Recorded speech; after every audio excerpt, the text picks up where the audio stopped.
I break for cool gardens. So I was out here just driving along in San Francisco.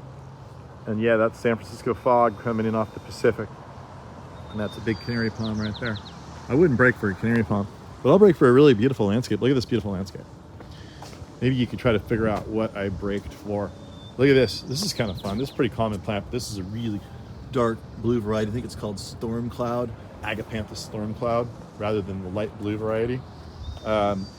You've got some nice little pygmy palms coming up, a bunch of camellias going on as the perimeter, pittosporum for privacy, nigricans. I want to know why they call it nigricans. Niger means black. And those are black stems, people. Beautiful plant for screening purposes. And what else? We have our beautiful row of pygmy palms here. That's so nice. It's a Spanish Mediterranean, which I love so much. There's nothing better than coupling all these subtropical plants to Spanish Mediterranean architecture.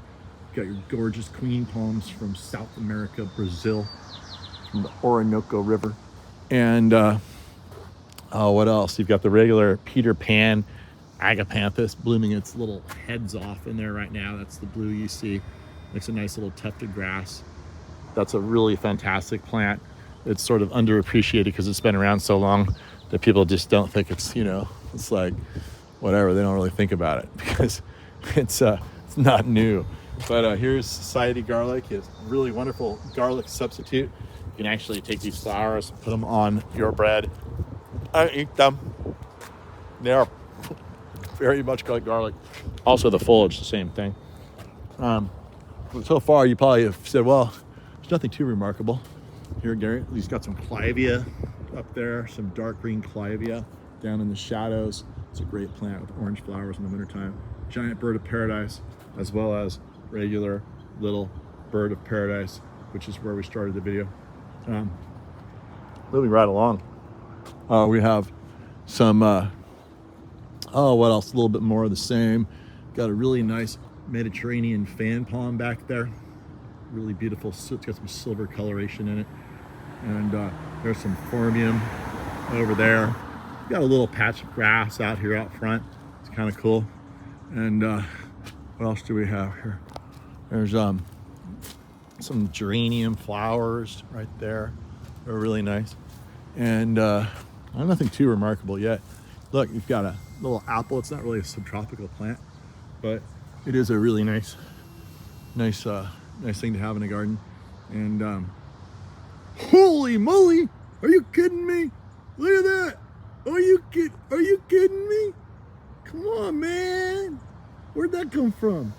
Holy moly, look at the bulge. Oh, the smooth truck. Oh, what a great tree. Oh, I love it. Look at this thing. It's a big, giant Chilean wine palm. Oh, that's why I stopped here. I saw this tree from way down there, and I told my kid, let me show you. He's like, Dad, what are you doing? What are you doing? What did I tell you? What did you tell me? On the way here. I don't know. We gotta go see that tree. Right. He's like, what? Not again. He's getting paid right now, $25 an hour. So he can't complain. And look, that's another reason to be here. Mitsubishi Montero. I've got one of those. These are great cars, people. All over the third world. Car of choice in the third world because it's so tough. So this is a 150-year-old plant, I would guesstimate. Chilean wine palm from Chile. And it's my favorite tree in the whole world. There are very few of them out there. What's interesting, I have a theory about this tree. The theory goes that in homes that are older than a certain age, you see a rather high incident rate of this tree being existing in the landscape. And then after that point in history, there's very few. I always wonder why. But then I figured it out. You know why?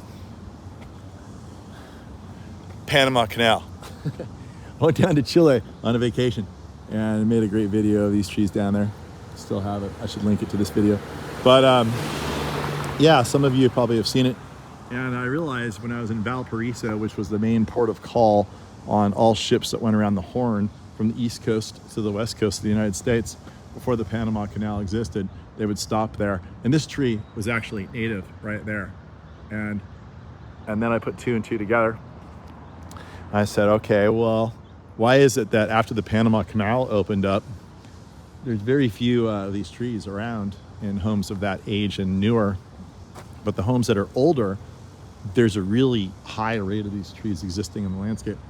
And so, yeah, that's my theory. I think what was going on, there was a little young kid, enterprising kid like me on the docks in Valparaiso who would dig up these little baby seedlings and put them in pots and sit there on the dock and sell them to the tourists. And they'd say, hey, take this tree to California with you and plant it or give it away as a gift, whatever, take it to your new house, you know, that kind of thing.